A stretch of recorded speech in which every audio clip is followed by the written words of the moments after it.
Hello everyone, welcome to Exambee. स्वागत है आप सभी का एग्जाम्बी के इस प्लेटफॉर्म में to make your preparation 50% faster. मेरा नाम है Kailash Tiwari, ex CFO union bank of India. तो दोस्तों, पंजाब नेशनल बैंक का नोटिफिकेशन आया है और सबसे इम्पोर्टेंट चीज है ये समझना कि एग्जाम देने से पहले तो वो इम्पॉसिबल लगता ही है until it's done. Nelson Mandela ji ने ये कहा था। और नेल्सन मंडेला जी की अगर आप स्टोरी या फिर उनकी जीवन की जो कथा या फिर उनकी जो जीवनी है वो पढ़ेंगे समझेंगे, बायोग्राफी पढ़ेंगे समझेंगे, तो आप देखेंगे कि मतलब ऐसी ही चीजें हुई हैं जो लगता था कि ये तो हो ही नहीं सकती हैं, और वो सब हुई थी, है ना। तो again this is the simple examination as compare to Nelson Mandela ji का स्ट्रगल। वहां तो बहुत बड़ी चीजें थी, यहाँ पे तो फिर भी हम एक एग्जामिनेशन की बात कर रहे हैं। So student, today is the last day to apply. Okay, so अगर आपने अभी तक नहीं अप्लाई किया है तो आप अप्लाई जरूर करें। और ये रिक्रूटमेंट अच्छी है क्योंकि यहाँ पे 250 वैकेंसीज है और बहुत स्पेसिफिक यहाँ पे इन्होंने रिक्रूटमेंट या फिर हम कह सकते हैं एलिजिबिलिटी रखी है। एमबीए अगर आपके पास है तो आप इसके लिए एलिजिबल हैं। और बाकी तो फाइनेंस बैकग्राउंड के अगर स्टूडेंट्स हैं तो उनके लिए तो फिर अपॉर्चुनिटी है ही। सो आज हम डिस्कस करने वाले हैं प्रायोरिटी सेक्टर लैंडिंग, जो इसका प्रोफेशनल नॉलेज वाला पार्ट है उसका एक टॉपिक होगा। लास्ट वीक में जो हमने वीडियो बनाई थी उसमें हमने डिस्कस किया था कि क्या पढ़ना है कैसे पढ़ना है, तो आज उसमें हम पहला टॉपिक डिस्कस कर रहे हैं, that is priority sector lending. So priority sector lending is a basic and the easiest topic to cover.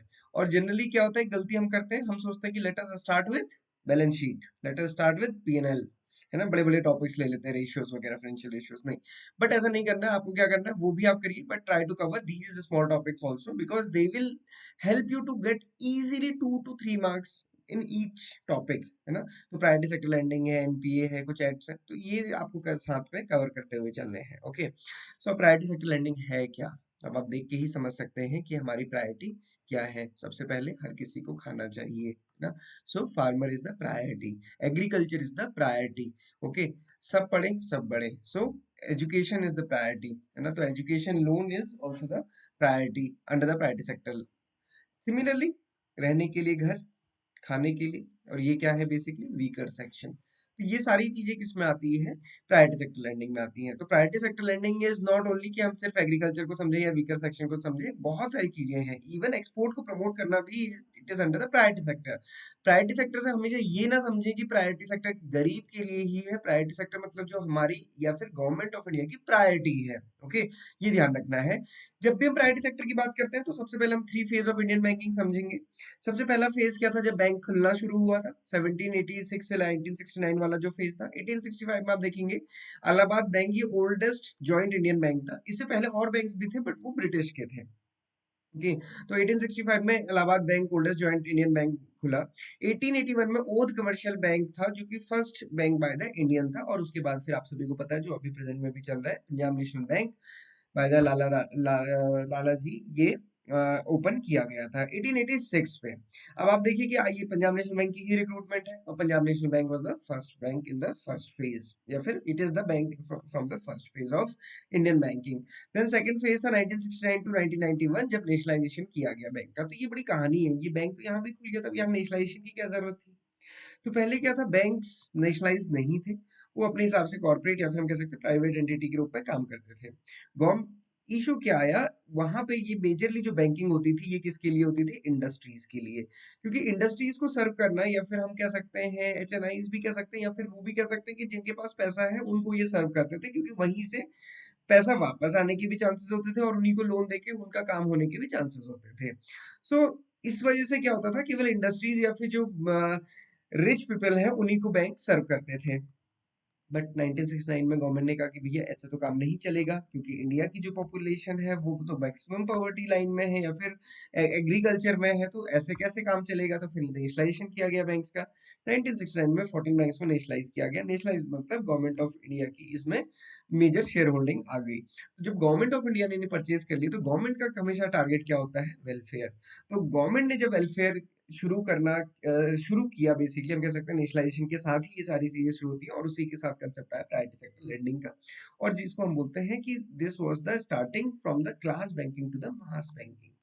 Class banking ये क्लास थी एक, है ना, और यहाँ अब मास बैंकिंग पे आ गया सबके लिए। थर्ड फेज था 1991 का, और जो अभी भी चल ही रहा है। आप सभी को पता है सबसे बड़ा जो यहाँ पे चेंज आया दैट इज द एलजीपी। और इसकी वजह से क्या हुआ, एंट्री हुई प्राइवेट सेक्टर की। और अभी तो देखो हम ये कह भी सकते हैं, हालांकि बहुत उसकी बात नहीं होती है, बट आप देखेंगे पेमेंट बैंक्स हैं। अमेजोन ने पेमेंट बैंक स्टार्ट किया, तो अब ये डिफरेंट टाइप वाली ही बैंकिंग यहाँ पे चल रही है। तो that you need to understand कि कैसी चल रही है। अब ये हमारा आज का टॉपिक क्या है? Private sector lending. हम किसकी बात करेंगे? Class banking to mass banking की। मास बैंकिंग में आता क्या है, या फिर प्राइवेट सेक्टर में आता क्या है, कौन कौन सी कैटेगरीज है? एग्रीकल्चर है, micro small and medium enterprises है। इसकी डेफिनेशन क्या है ये जरूर देख लीजिएगा लेटेस्ट बजट के अकॉर्डिंग। एक्सपोर्ट क्रेडिट, तो हमेशा ये ध्यान में रहे कि जब भी हम प्राइवेट सेक्टर बोलते हैं तो कुछ गरीब वाली ही बात करेंगे, ऐसा कुछ नहीं है। एजुकेशन क्रेडिट, और एजुकेशन क्रेडिट भी ऐसा नहीं कि केवल गरीब ही लेते हैं, या फिर हर टाइप के एजुकेशन लोन को वहां पे क्लासिफाई किया जाता है, उसकी एक सर्टेन लिमिट डिसाइड कर ली जाती है, और वो लिमिट ही इंपॉर्टेंट है। सिमिलरली हाउसिंग लोन है ना, बेसिक हाउसिंग नीड्स के लिए पूरा किया जाएगा। सोशल इंफ्रास्ट्रक्चर के लिए, रिन्यूएबल एनर्जी, देखो ये भी प्रायोरिटी है हमारी, और बाकी अदर्स में क्लासिफाई कर दिया जाता है।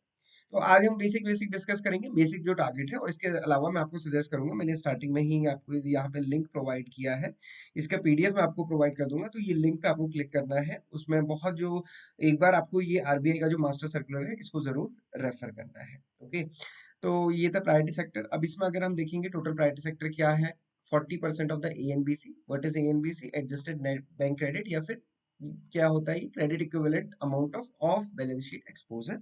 बहुत रॉ शब्दों में आपको समझना है, तो आप यही समझिए कि जो बैंक का टोटल क्रेडिट है उसमें से 40% क्रेडिट, क्रेडिट मतलब लोन, प्राइवेट सेक्टर लैंडिंग में होना चाहिए। ओके, एग्रीकल्चर में कितना है? 18% of ANBC. Okay, 10% for the small and marginal farmer. Micro enterprises के लिए 7.5%, वीकर सेक्शन के लिए 12%, जो पहले 10% हुआ करता था, इंक्रीज हो गया। और आप देखेंगे यूसीबीज के लिए वगैरह के लिए वो इंक्रीजिंग टर्म में भी होता है। जो टोटल प्राइवेट सेक्टर लैंडिंग 40% है for the public sector bank, ये 75% है फॉर द आरआरबीज। हर किसी के डिफरेंट डिफरेंट टारगेट्स है, इसीलिए मैंने आपको कहा कि आप उसको विजिट करेंगे, जो मैंने आपको लिंक दिया है, सो दैट कि आपको क्लियर हो जाए चीजें एक बार। ओके, एग्रीकल्चर के अंदर देखो क्या आता है, फार्म क्रेडिट आता है, एग्रीकल्चर इंफ्रास्ट्रक्चर आता है, एंसिलरी एक्टिविटीज आती है। फार्म क्रेडिट मतलब जो प्रोडक्शन से रिलेटेड लोन होते हैं, खेती करनी है, खेत में कोई भी क्रॉप लगानी है, उससे रिलेटेड जितना भी लोन आएगा वो फार्म क्रेडिट के अंदर आता है। इंफ्रास्ट्रक्चर है, पोस्ट हार्वेस्ट जितनी भी रिक्वायरमेंट होती है, फैसिलिटीज होती है, सिंपल ऐसे समझिए कि टमाटो उगाना है तो फार्म क्रेडिट के अंदर आएगा, टोमेटो का सॉस बनाना है तो एग्रीकल्चर इंफ्रास्ट्रक्चर के अंदर आएगी वो पूरी यूनिट। उसके बाद एंसिलरी एक्टिविटीज होती हैं, जो मतलब हम कह सकते हैं को रिलेटेड है, जैसे एसी एबीसी स्कीम में, मतलब कोई भी एग्रीकल्चर ग्रेजुएट अगर अपना एंटरप्रेन्योरशिप करना चाहता है, या फिर कोई एंटरप्राइज ओपन करना चाहता है, तो उसमें उस उन सारी चीजों को यहाँ पे क्लासिफाई किया जाता है प्राइवेट सेक्टर के अंदर। ओके, बाकी इसके अलावा देखेंगे एजुकेशन लोन की जो लिमिट होती है up to 20 lakh, it is under the private sector. Housing loan का आप देखेंगे 35 lakh in metro cities, 25 lakh in others. Similarly, to social infrastructure, आप देखेंगे up to 5 crore per borrower for the purpose of building schools, healthcare, drinking and sanitation facilities.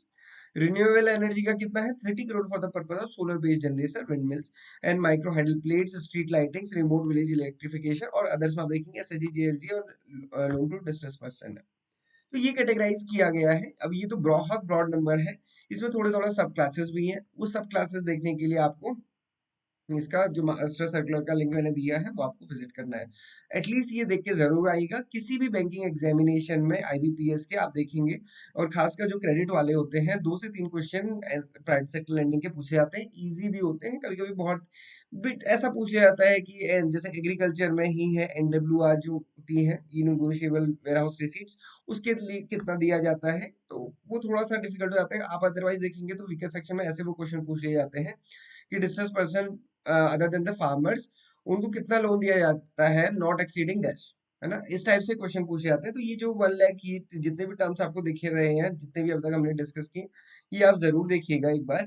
और maximum limits भी होती हैं, तो कुछ मास्टर सर्कुलर में दिख जाएंगी, कुछ इसमें दिख जाएंगी, ये आपको जरूर करके जाना है। ओके, सो वीकर सेक्शन के अंदर कौन कौन क्लासिफाई की गए हैं ये आप यहाँ पे देख सकते हो, एग्रीकल्चर के लिए तो अलग से है ही। Okay, so this is all for today. आप मॉक टेस्ट जरूर अटेम्प्ट कीजिए, मॉक टेस्ट आपको हमारे एग्जाम के प्लेटफॉर्म में मिल जाएंगे, इसका कोर्स भी आपको मिल जाएगा अगर आप अच्छे से प्रिपेयर करना चाहते हैं, वहाँ पे ये सारे नोट्स वगैरह मिल जाते हैं।